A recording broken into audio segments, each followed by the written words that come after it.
ഒന്ന് ശമൂവേലിന്റെ പുസ്തകം 4-ാം അധ്യായത്തിന്റെ 6-ാം വാക്യത്തിൽ നമ്മൾ വായിക്കുന്നുണ്ട്. പ്രൈസലോ കഴിഞ്ഞ ചിന്തിച്ചതാ. പ്രൈസലോ ഒരുവൻ പറയുകയാണ് നമുക്ക് ചെല്ലാം, അല്ലേ?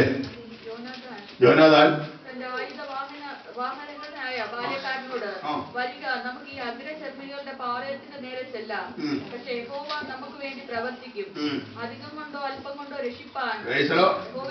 അതിന്റെ 13-ന്റെ വായിക്കുന്നു, 3 കൂട്ടമായി ഇസ്രായേൽ ജനത്തെ തകർക്കുവാൻ വൻ ശക്തികൾ, ഫെലിസ്തീൻ ശക്തി വളരെ തയ്യാറായി കിടക്കുമ്പോ അതിന്റെ നടുവിൽ ഒരുവൻ പറയുക, പ്രൈസലോ എന്ത് ചെയ്യേ?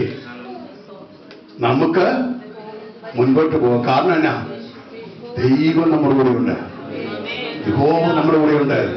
ഇന്നപോലെ നിന്റെ കൂടെ ആരൊക്കെ ഉണ്ടെന്നുള്ളതല്ല വിഷയം, ദൈവം നിന്റെ കൂടെ ഉണ്ടെങ്കിൽ. ഒരാമി പറയാമോ?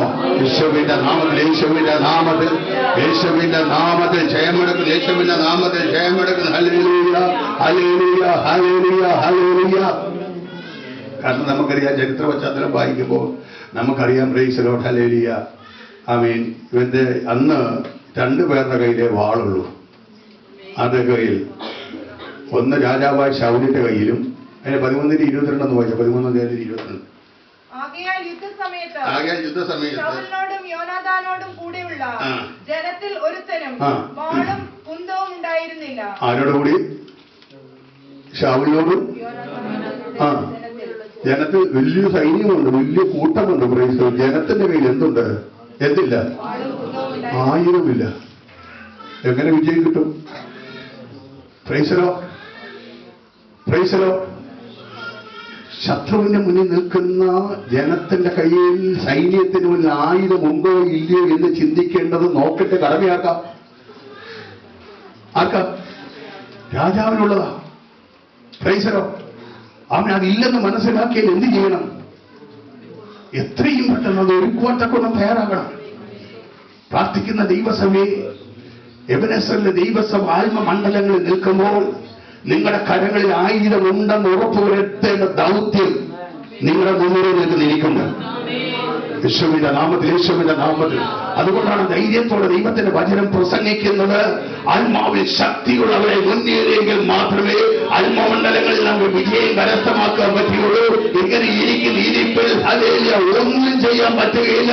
ദേശത്തെ അടക്കി വാഴുന്ന, കുടുംബങ്ങളെ അടക്കി വാഴുന്ന ഈ പൈശാചിക മണ്ഡലത്തിന്റെ നടുവിൽ നമുക്ക് ഒന്നും ചെയ്യാൻ പറ്റില്ല.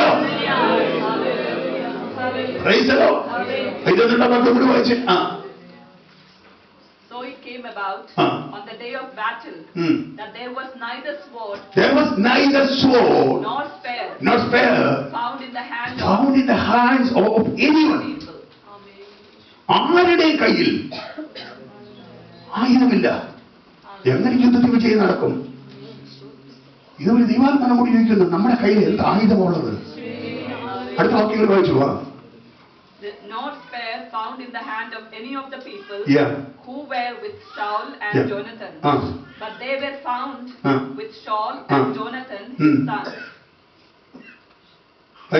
And the garrisons of the Philistines went out to the pass of Michmash. അതിന്റെ മുകളിൽ വായിക്കുന്നുണ്ട്. പ്രൈസ് ഇതിനെല്ലാം ഇവരെന്ത് ചെയ്തു? ആദ്യം പിശാച് അകത്ത് വന്ന് അടച്ചത് ആയുധത്തിന്റെ കടയാ. ഇവർ ഇസ്രായേലിന്റെ വെല്ലുന്നും തീർക്കണമെങ്കിൽ ആ വാക്കിൽ വായിച്ച കണ്ടോ? ഇസ്രായേൽ ദേശത്തെങ്ങും ഒരു കൊല്ലനെ കാണുവാനില്ലായിരുന്നു. എബ്രായർ വാളോ കുന്തമോ തീർപ്പിക്കരുതെന്ന് വെച്ച് ആദ്യം ഇവർ പിടിച്ചുകൊണ്ട് പോയത് ഈ കൊല്ലനെയും പ്രൈസലോ ആയുധം തീർപ്പിക്കുന്നവരാ. ശുഭിന്റെ നാമത്തിൽ പ്രൈസലോ. ഇതുപോലെ എന്നെ കേൾക്കുന്ന ദൈവത്തിന്റെ പേരിലെ ഫിലിസ്ത്യ ശക്തി ബന്ധിച്ചിരിക്കുന്ന ആമീൻ ഹല്ലേലൂയ പ്രിയപ്പെട്ടവർ, ഇന്ന് പകൽ കഴിഞ്ഞ ദിവസങ്ങളിൽ ഞാൻ ഒരു ചെറിയ ആമീൻ ഹല്ലേലൂയ ഒരു സൈഡ് ഞാൻ പറഞ്ഞിരുന്നു. പ്രൈസലോ. ഇന്ന് നമ്മളെയും ബന്ധിച്ചിരിക്കുന്ന പല പരിപാടികളുണ്ട്. പ്രൈസലോ, പ്രൈസലോ.